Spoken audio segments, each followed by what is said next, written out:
کہ جن مشرکوں کے ساتھ نبی کریم صلی اللہ علیہ وسلم نے جنگ کی تھی ان کا شرک آج کے دور کے مشرکوں کی نسبت بہت ہلکا تھا۔ ابن قیم رحمہ اللہ کا فرمان ہے غیر اللہ سے مانگنا اس میں اللہ کے ساتھ بے ادبی ہے، اللہ کے حق میں گستاخی ہے۔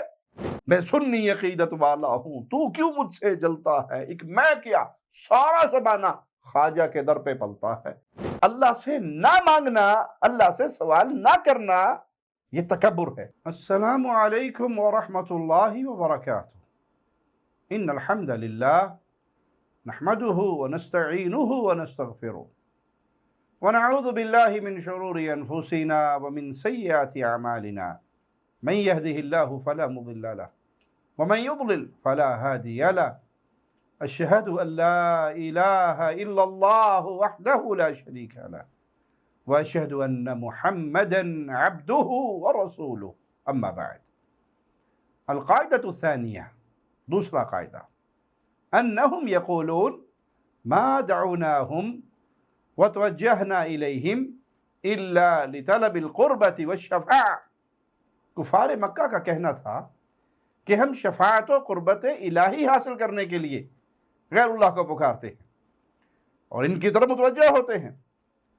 فدلیل القربت قولہ تعالی، اس بات کی دلیل کہ وہ تقرب الہی کے لیے غیر اللہ کی عبادت کرتے تھے اللہ کا قرب حاصل کرنے کے لیے۔ مالک کا یہ فرمان والذین اتخذوا من دونہ اولیاء ما نعبدهم الا لیقربونا الى اللہ زلفا ان اللہ یحکم بینہم فیما ہم فیہ یختلفون ان اللہ لا یہدی من ہوا کاذب کفار۔ اور جن لوگوں نے اللہ کے سوا اولیاء بنا رکھے ہیں اور کہتے ہیں ہم ان کی عبادت صرف اس لیے کرتے ہیں کہ یہ اللہ کے نزدیک ہمیں ایک اعلیٰ مقام تک رسائی دیتے ہیں، درجہ ہمارا بلند کرواتے ہیں، یہ لوگ جس بارے میں اختلاف کر رہے ہیں اس کا سچا فیصلہ اللہ خود فرمائے گا۔ جھوٹے اور ناشکر لوگوں کو اللہ راہ نہیں دکھاتا۔ ودلیل الشفاعہ قولہ تعالی، اس بات کی دلیل کہ وہ اللہ کے پاس شفاعت کے حصول کے لیے غیر اللہ کی عبادت کرتے تھے۔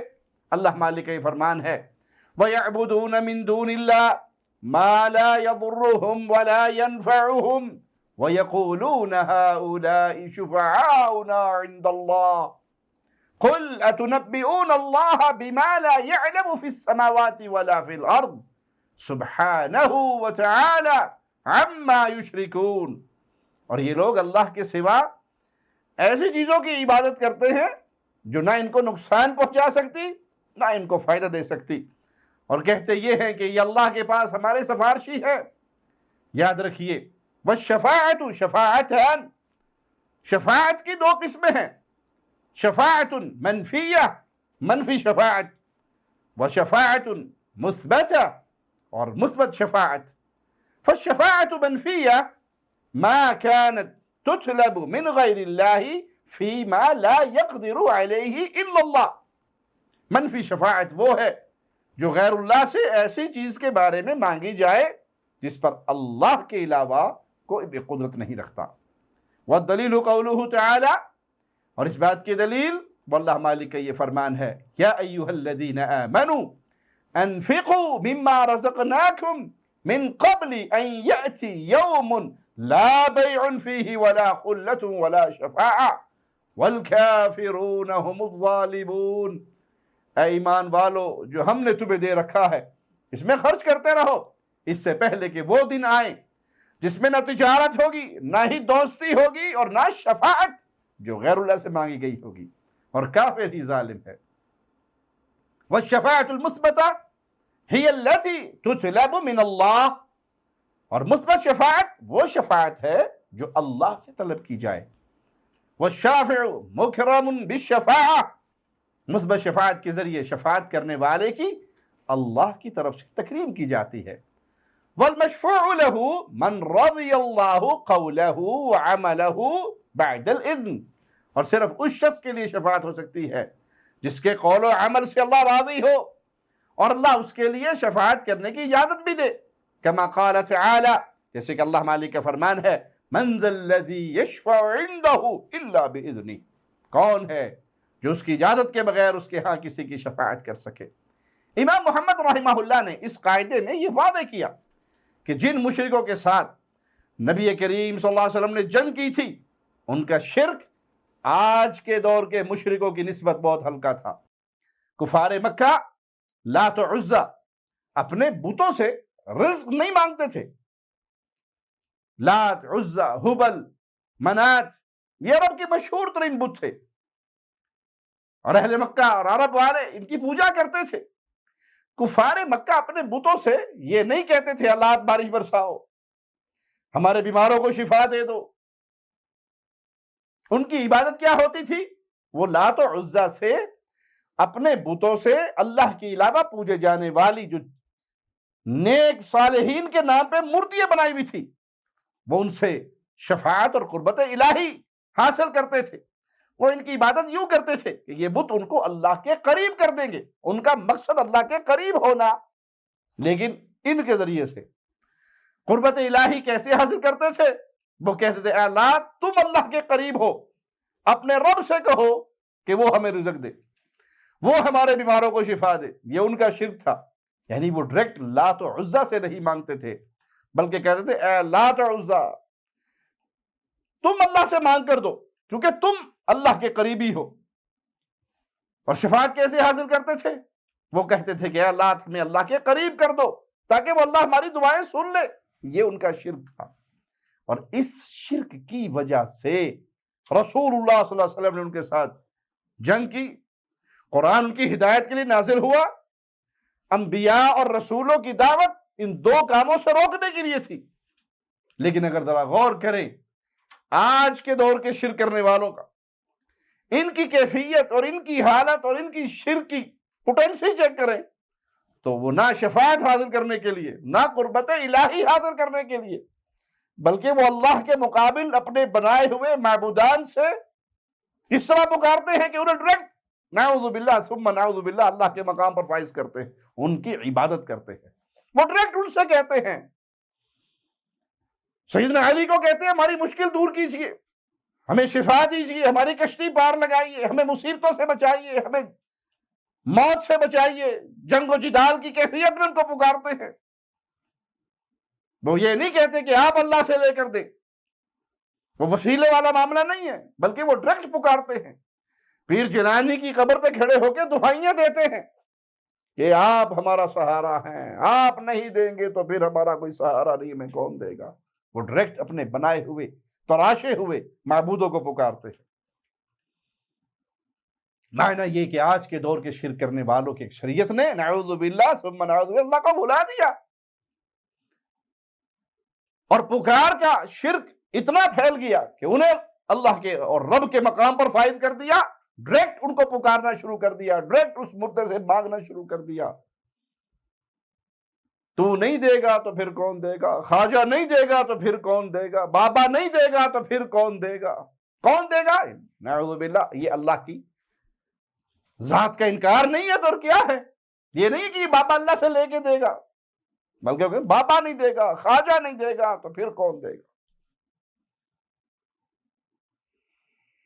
میں سنی عقیدت والا ہوں، تو کیوں مجھ سے جلتا ہے، ایک میں کیا سارا زمانہ خواجہ کے در پہ پلتا ہے، یہاں خواجہ کا سکہ چلتا ہے۔ یہ زبانوں پر ہے یہ قوالی اور یہ شعر، تو وہ ڈائریکٹ پکار رہے ہیں۔ آج کے دور کا شرک کرنے والا شرک میں کفار مکہ سے آگے بڑھ چکا ہے، شرک کی خطرناکی میں ابو جہل کو مات دے چکا ہے۔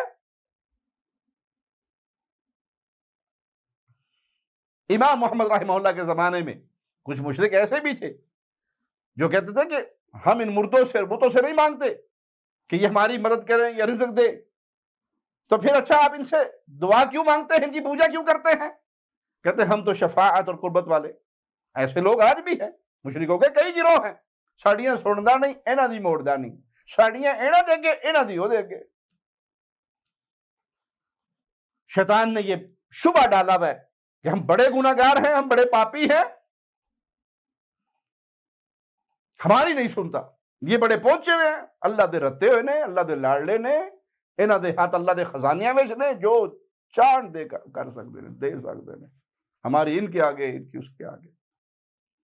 امام محمد رحمہ اللہ نے اس قاعدے میں یہ واضح کیا کفار مکہ کا شرک، جس شرک کی بنیاد پہ انہیں جہنم کی وعید سنائی، اور آج کے دور کے شرک کرنے والوں کا شرک ان سے زیادہ غلیظ ہے، کیونکہ یہ ڈائریکٹ ان کو پکار رہے ہیں، اور توحید ربوبیت کے بھی انکاری بن رہے ہیں۔ کفار مکہ کم از کم یہ تو مانتے تھے اللہ نے ہمیں پیدا کیا، وہی ہمیں رزق دیتا ہے، وہ اپنے بتوں کی عبادت اللہ کا تقرب اور شفاعت کے حصول کے لیے۔ آج کیا کہا جاتا ہے؟ خواجہ نہ دے گا تو پھر کون دے گا؟ رسول اللہ صلی اللہ علیہ وسلم کی کفار مکہ سے جنگ ہوئی، انہیں جہنم کی وعید سنائی گئی، قرآن نے ان کو کفار کہا، گمراہ کہا۔ ان کا شرک اور آج کے دور کے شرک کرنے والوں کا شرک، دونوں کو ذرا مقارنہ کر کے ٹیلی کر کے دیکھیں کہ آج کے دور کا شرک کرنے والا کس حد تک اس شرک کے معاملے میں آگے بڑھ چکا ہے۔ اولاد کس سے لینی ہے؟ بابا جی نے دی ہے۔ بیٹے کا نام کیا رکھنا ہے؟ پیر دیتا، پیر نے دیا ہے۔ یہ نبی بخش ہے یا علی بخش ہے؟ انہوں نے بخشا ہے، یہ عطا ان کی ہے، تو یہ ڈائریکٹ ان کو پکارتا ہے۔ اس سے ثابت ہوا کہ آج کے دور کے شرک کرنے والوں کا شرک ابو جہل اور ابو لہب کے شرک سے زیادہ بدتر تھا۔ کفار مکہ کہتے ہیں ہم نے بتوں سے دعا مانگی ہے۔ آج بھی یہ دعا کا شرک سب سے زیادہ پھیلا ہوا ہے۔ پیروں کی قبروں کے پاس جا کر دیکھ لیں، مشرک ان سے ہاتھ اٹھا اٹھا کر دعائیں دے دے کر، رو رو کے، آنسو بہا بہا کے دعائیں مانگ رہے ہیں۔ کفار مکہ بھی اسی طرح غیر اللہ سے مانگتے تھے، کفار مکہ اپنے بتوں سے مانگتے تھے، عقیدہ یہ تھا کہ یہ ہمیں اللہ سے لے کے دیں گے قربت کا۔ اور آج کے دور میں جو شرک پھیلا ہوا ہے، خاص طور پہ یہ دعا کا شرک، آپ جا کر دیکھ لیجئے مزارات پر دعائیں ہیں، باپوں کی جالیوں میں انگلیاں ڈال کر رو رو کر پکارا جا رہا ہے، نہیں جاؤں گا جب تک جھولی نہیں بھر دے گا۔ تو پیارے بھائی ذرا غور کیجئے کہ آج کس مقام پر کھڑے ہو گئے ہیں، شرک کی دلدل میں کتنے ڈوب چکے ہیں۔ بتوں کو پوجنے میں کفار مکہ کا شبہ کیا تھا؟ ان کا شبہ یہ تھا کہ ہم شفاعت اور تقرب الہی حاصل کرتے ہیں۔ اس شبے کو شیطان نے مزین کیا ان کی آنکھوں میں، تو انہوں نے یہ کہنا شروع کر دیا ہم بڑے گناہ گار ہیں، ہماری نہیں سنتا، ان کی نہیں موڑتا، ہم اگر ڈائریکٹ پکاریں گی بھی تو ہماری نہیں سنتا، اور چونکہ یہ ہمارے اولیاء جو ہیں یہ بڑے پہنچے ہوئے ہیں، یہ ہمیں اس سے لے کر دیں گے۔ اللہ سے نہ مانگنا، اللہ سے سوال نہ کرنا، یہ تکبر ہے۔ آئیے ذرا مالک کا فرمان سنیے، وَقَالَ رَبُّكُمُ ادْعُونِي يَسْتَجِبْ لَكُمْ إِنَّ الَّذِينَ يَسْتَكْبِرُونَ عَنْ عِبَادَتِي سَيَدْخُلُونَ جَهَنَّمَ دَاخِرِينَ۔ تمہارے رب کا فرمان ہے مجھ سے دعا کرو، میں تمہاری دعاؤں کو قبول کروں گا۔ یقین مانو جو لوگ میری عبادت سے تکبر کرتے ہیں وہ ان قریب ذلیل ہو کر جہنم میں جائیں گے۔ اللہ سے جو نہیں مانگتا اور غیر اللہ سے مانگتا ہے، اللہ نے اپنے کلام میں ان کو تکبر کرنے والا کہا ہے۔ امام محمد رحمہ اللہ فرماتے ہیں فدلیل القربۃ قولہ تعالی، اس بات کی دلیل کہ وہ تقرب الہی کے حصول کے لیے غیر اللہ کی عبادت کرتے تھے، والذین اتخذوا من دونہ اولیاء ما نعبدهم الا لیقربونا الی اللہ زلفی۔ لیکن کوئی کسی قبر پہ جا کر یہ کہے کہ تم اللہ سے لے کے دو، تم اللہ سے دعا کرو مجھے معاف کر دے، تم اللہ کے زیادہ قریب ہو، یہی کفار مکہ کا شرک تھا۔ اللہ سے نہ مانگنے والا، اللہ کی طرف رجوع نہ کرنے والا، منہ موڑنے والا، اس کو اللہ نے اپنی کتاب میں جھوٹا بھی کہا اور کافر بھی کہا۔ اگر کوئی شخص سیدنا حسین کی قبر کا طواف کرتا ہے یا کسی بھی بزرگ کی قبر کا طواف کرتا ہے اور کہتا ہے مجھے پتا ہے کہ یہ کسی نفع نقصان کے مالک نہیں، لیکن ہمیں یہ نہیں معلوم کہ ہم اللہ کو کس طرح پکاریں، اس لیے ہم ان کو پکارتے ہیں کہ یہ اللہ سے ہماری حاجت لے کے دے، یہی تو کفار مکہ کا شبہ تھا کہ ہم اپنے بتوں کی اس لیے پوجا کرتے ہیں کہ یہ اللہ سے ہمیں مانگ کر لے کر دیتے ہیں۔ ایک موحد کو کیا کرنا چاہیے؟ مسلمان کو چاہیے کہ وہ ہمیشہ اپنے اللہ کو پکارے۔ مالک کا فرمان سنیے، وَإِذَا سَأَلَكَ عِبَادِي عَنِّي فَإِنِّي قَرِيبٌ أُجِيبُ دَعْوَةَ الدَّاعِ إِذَا دَعَانِ۔ جب میرے بندے میرے بارے میں آپ سے سوال کریں تو آپ کہتے میں بہت قریب ہوں۔ جب اللہ کے بندے اللہ کے بارے میں سوال کریں، وَإِذَا سَأَلَكَ عِبَادِي عَنِّي فَإِنِّي قَرِيبٌ، یہاں اللہ نے واسطہ بھی ہٹا دیا اور ڈائریکٹ کیا جواب دیا۔ ایک موحد کو کیا کرنا چاہیے؟ ایک مسلمان کو کیا کرنا چاہیے؟ اسے صرف ایک اللہ سے مانگنا چاہیے، کیونکہ مالک کا فرمان ہے وَإِذَا سَأَلَكَ عِبَادِي عَنِّي فَإِنِّي قَرِيبٌ أُجِيبُ دَعْوَةَ الدَّاعِ إِذَا دَعَانِ۔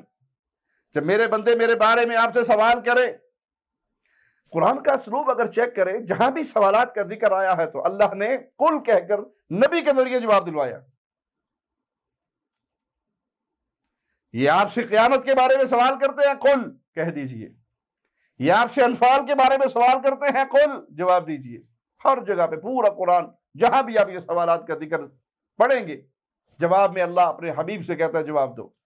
اور جب یہاں معاملہ آیا تو کیا کہا؟ جب میرے بندے میرے بارے میں سوال کریں، وَإِذَا سَأَلَكَ عِبَادِي عَنِّي فَإِنِّي قَرِيبٌ، تو اللہ نے خود جواب دیا کہ میں قریب ہوں۔ پکارنے والے کی پکار کو جو مجھے پکارے سنتا ہوں، قبول کرتا ہوں۔ اجیب دعوت الداع اذا دعان، پکارنے والا مجھے پکارے میں اس کی پکار کو سنتا ہوں۔ تو جب اللہ پکاروں کو سننے والا ہے تو پیارے بھائی اللہ کو پکاریے۔ اللہ کے پیارے پیارے نام ہیں، ان ناموں کا واسطہ دے کے پکاریے کہ اللہ ہماری مشکلوں کو ٹال دے، اللہ ہمیں غموں سے نکال دے۔ وہ اللہ ہی ہے جو ہمیں ہماری مدد کرتا ہے، مصیبتوں سے نکالتا ہے۔ مالک کا فرمان سنیے، وَإِن يَمْسَسْكَ اللَّهُ بِضُرٍّ فَلَا كَاشِفَ لَهُ إِلَّا هُوَ، اگر تم کو اللہ کوئی تکلیف پہنچانا چاہے تو اس کو دور کرنے والا اور کون ہے سوائے اس کے؟ وہی ہے جو مصیبتوں کو دور کرتا ہے۔ تو مسلمان بندے کو ہر حال میں صرف ایک اللہ کی طرف توجہ کرنی چاہیے، اللہ سے دعا مانگنی چاہیے، اللہ کو پکارنا چاہیے۔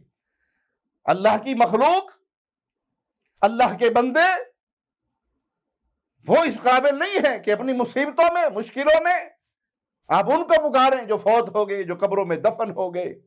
ان سے وہ مانگیں جن کا ان کے پاس اختیار ہی نہیں ہے۔ نہ کسی نبی سے مانگ سکتے، نہ کسی فرشتے سے، نہ کسی انسان سے، نہ کسی جن سے۔ یہ پکار عبادت ہے اور اس کا حقدار صرف ایک اللہ ہے، اور وہ خالق ہے، وہ مالک ہے، وہ رحمان ہے، وہ رحیم ہے، وہ ہر کسی کی پکار کو سنتا ہے۔ یہ بہت بڑا جھوٹ ہے میرے اللہ پر کہ اللہ ساڑیاں سنتا نہیں۔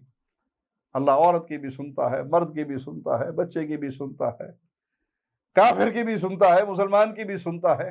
حکم یہ ہے کہ اس کو پکارو، حکم یہ ہے کہ اس کی نعمتوں کا شکر ادا کرو۔ یہ اللہ کا بہت بڑا فضل ہے کہ ہم اللہ کے علاوہ کسی کے محتاج نہیں ہیں۔ یہ فہم اگر مل جائے تو یہ آپ کے اوپر اللہ کا بہت بڑا کرم ہے۔ دعا مانگنے کے لیے ضروری نہیں ہم کسی کو جا کر کہیں کہ آپ ہمارے لیے اللہ سے مانگو، بلکہ اللہ اتنی عظمتوں والا ہے کہ وہ اپنے بندوں کی شہرت سے بھی زیادہ اس کی رحمت قریب ہے۔ پکاریے، مانگیے تو صرف اسے ایک اللہ سے مانگیے، کسی اور سے نہیں۔ آپ کو مثال دے کے سمجھاتا ہوں۔ اگر کوئی بہت مالدار شخص جس کے پاس دنیا کی بڑی فراوانی ہے، اللہ کے لیے اعلیٰ مثال سمجھانے کے لیے مثال ہے، اس کے ساتھ ایک چھوٹا سا بچہ ہے، وہ بچہ نہ سن سکتا ہے، نہ بول سکتا ہے، نہ دیکھ سکتا ہے، اور کوئی فقیر، کوئی محتاج، کوئی سوالی جائے اور اس بچے کے سامنے بیٹھ کر رونا شروع کر دے اور اس سے کہے کہ تو اس آدمی سے کہے یہ مجھے کچھ پیسے دے دے، زکوٰۃ دے دے، صدقہ دے دے، میری مدد کر دے۔ بچہ نہ سن رہا ہے، نہ دیکھ رہا ہے، نہ بول رہا ہے، نہ آپ کی بات کا جواب دے رہا ہے، تو عقل مند کیا کہیں گے؟ پاگل ہو گیا ہے، کس کو پکار رہا ہے؟ نہ وہ تجھے سن رہا ہے، نہ تیری بات کا جواب دے سکتا ہے، نہ وہ بول سکتا ہے۔ تو اس کو کیوں نہیں پکار رہا جس کے پاس سب کچھ ہے؟ اس مثال کو ذہن میں بٹھائیے اور آئیے، جب آپ کسی پیر کی قبر پہ کھڑے ہو کر اسے پکار رہے ہیں تو اس سے مانگ رہے ہیں، کیا وہ سن رہا ہے؟ کیا وہ جواب دے سکتا ہے؟ کیا وہ بول سکتا ہے؟ آئیے قرآن سے پوچھ لیجئے، قرآن کیا کہتا ہے ان کے بارے میں؟ اموات غیر احیاء وما یشعرون ایان یبعثون، مردے ہیں، زندہ نہیں، انہیں یہ بھی شعور نہیں کہ اٹھائے کب جائیں گے۔ تو ہم کہتے ہیں بھائی کسی گونگے بہرے سے کیوں مانگتے ہو؟ ان کے سامنے اپنی حاجات کیوں رکھتے ہو؟ یہ فوت ہو کر دنیا چھوڑ کر چلے گئے، نیک صالحین ہیں تو ان کی قبریں جنت کے باغ بنے ہوئے ہیں۔ ہاں ایک ہستی ہے، ان اللہ سمیع بصیر، جو سننے والا ہے، دیکھنے والا ہے، اس کو کیوں نہیں پکارتے؟ جو ہر وقت، ہر لمحے، ہر کسی کی سن سکتا ہے۔ کسی کی زبانیں مختلف ہیں، آپ ایک قبر پہ کھڑے ہیں، قبر خان صاحب کی ہے، پیر صاحب خان تھے، پٹھان تھے، مانگنے والا کیرلا سے آ گیا، ملباری زبان میں مانگ رہا ہے، تمہاری بات مان بھی لے ایک لمحے کے لیے کہ باتیں سنتے ہیں، بزرگ سنتے ہیں، تو پھر وہ کیرلا کی زبان میں مانگ رہا ہے، یہ پٹھان پشتو بولتے ہیں، ان کو وہ زبان ہی نہیں آتی۔ ایک خالق و مالک ہے کہ زبانوں کا اختلاف اس کے سامنے کچھ نہیں۔ ارے زبانیں تو زبانیں ہیں، ایک بندہ بول نہیں سکتا، گونگا ہے، اور اپنے دل ہی دل میں وہ خالق کو پکارتا ہے، اللہ اس کے دل میں آئے ہوئے اس کی تمناؤں کو جانتا بھی ہے، اسے عطا بھی فرماتا۔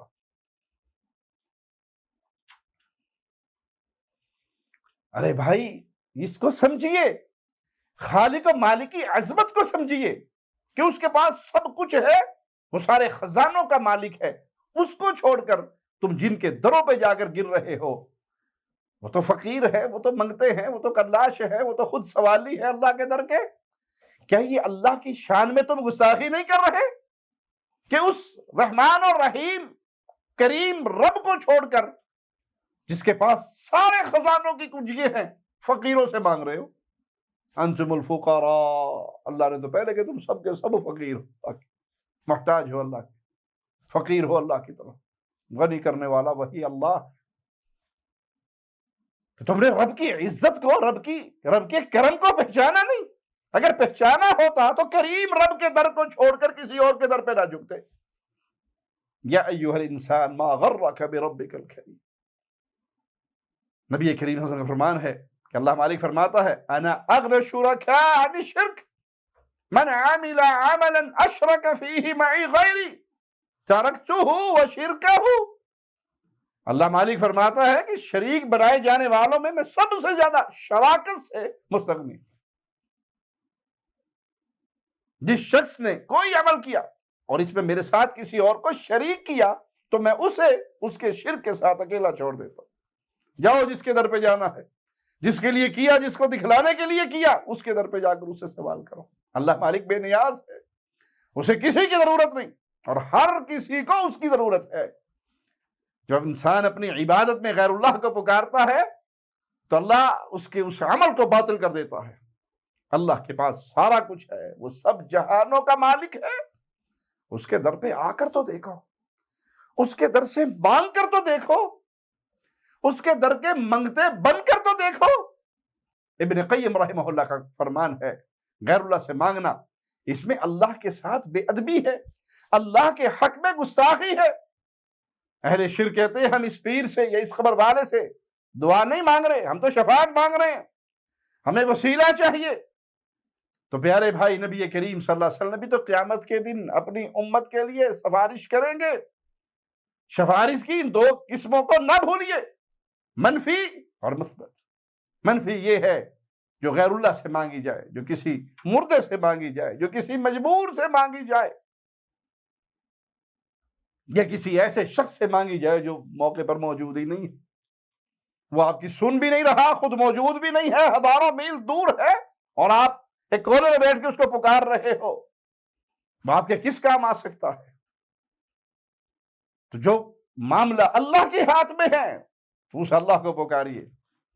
ہاں مثبت طریقہ درست ہے کہ اللہ سے مانگا جائے، اللہ سے دعا کی جائے، اللہ قیامت کے دن ہمیں محمد رسول اللہ کی شفاعت نصیب فرمانا۔ یا اللہ یہ فلاں بندہ میرے حق میں دعا کر رہا ہے، نیک بندہ ہے، اور تیرے نبی صلی اللہ علیہ وسلم کی حدیث سے ثابت ہے نیک بندے سے دعا کروانا، اے اللہ اس کی دعا قبول کر کے مجھے یہ عطا کر دے۔ امیر عمر نے کہا تھا، امیر المؤمنین نے رضی اللہ عنہ، یہ عباس نبی کے چچا ہیں، یہ ہمارے لیے بارش مانگ رہے ہیں، ان کی سن کے ہمیں پلا دے۔ یہ جائز ہے۔ اپنے نیک اعمال اللہ کے سامنے پیش کیجئے، یہ جائز ہے۔ جو سفارش کرتا ہے اللہ کے اذن سے اسے عزت ملتی، سفارش وہی کرے گا جسے اللہ اجازت دے گا۔ سفارش اس کے لیے کی جائے گی جس کے لیے سننے کو اللہ پسند فرمائے گا۔ اور یاد رکھیے، کبھی نہ بھولیے، سفارش قبول ہونے کی شرط ہے جس شخص کی سفارش ہو رہی ہے وہ موحد ہو، مشرک نہ ہو۔ کبائر ہیں، گناہ ہیں، خطائیں ہیں، نبی کریم صلی اللہ علیہ وسلم کی شفاعت ہوگی، صالحین کی شفاعت ہوگی، معصوم بچے جو فوت ہو گئے بچپن میں ان کی شفاعت ہوگی، مختلف سفارشیں موجود ہیں۔ کس کے لیے؟ جو موحد ہوگا، مشرک کے لیے کوئی سفارش نہیں۔ صحیح بخاری میں ہے، اللہ کے نبی صلی اللہ علیہ وسلم نے فرمایا، اسعد الناس بشفاعتی یوم القیامہ من قال لا الہ الا اللہ خالصا، یہ یاد رکھیے، یہ شرط ہے پیارے نبی صلی اللہ علیہ وسلم کی، خالصا من قبل نفسہ، قیامت کے دن میری شفاعت حاصل کرنے والا سعادت مند کون ہوگا؟ جس نے لا الہ الا اللہ کا خلوص دل سے، خالص ہو کر، پھر اس میں کسی اور کی پوجا نہیں، لا الہ الا اللہ کہہ کر پھر یا علی مدد نہیں، پھر یا رسول اللہ مدد نہیں، پھر یا بہاول حق مدد نہیں، یا پیر جیلانی مدد نہیں، لا الہ الا اللہ کہنے کے بعد پھر قبروں کا طواف نہیں، قبروں پہ سجدے نہیں، مردوں کو مشکل کشا اور حاجت روا نہیں کہا، خالص توحید کی بنیاد پہ یہ کہا، دل کو خالص ایک اللہ کی طرف کر کے کہا۔ قیامت کے دن انبیاء کی شفاعت ہوگی، شہداء کی شفاعت ہوگی، صالحین کی شفاعت ہوگی، اہل توحید کی شفاعت ہوگی، لیکن یاد رکھیے شرط یہی ہے بنیادی، اللہ کی توحید کو ماننے والا ہوگا، موحد ہوگا تو اس کے حق میں شفاعت ہوگی۔ اللہ سے دعا ہے اللہ ہمارے گناہوں کو معاف فرما دے، زندہ رکھے تو ایمان پر، ایمان کی بہترین حالت بھی اس دنیا سے ہمیں لے کر جائے۔ اقول قولی ھذا واستغفر اللہ لی ولکم ولسائر المسلمین۔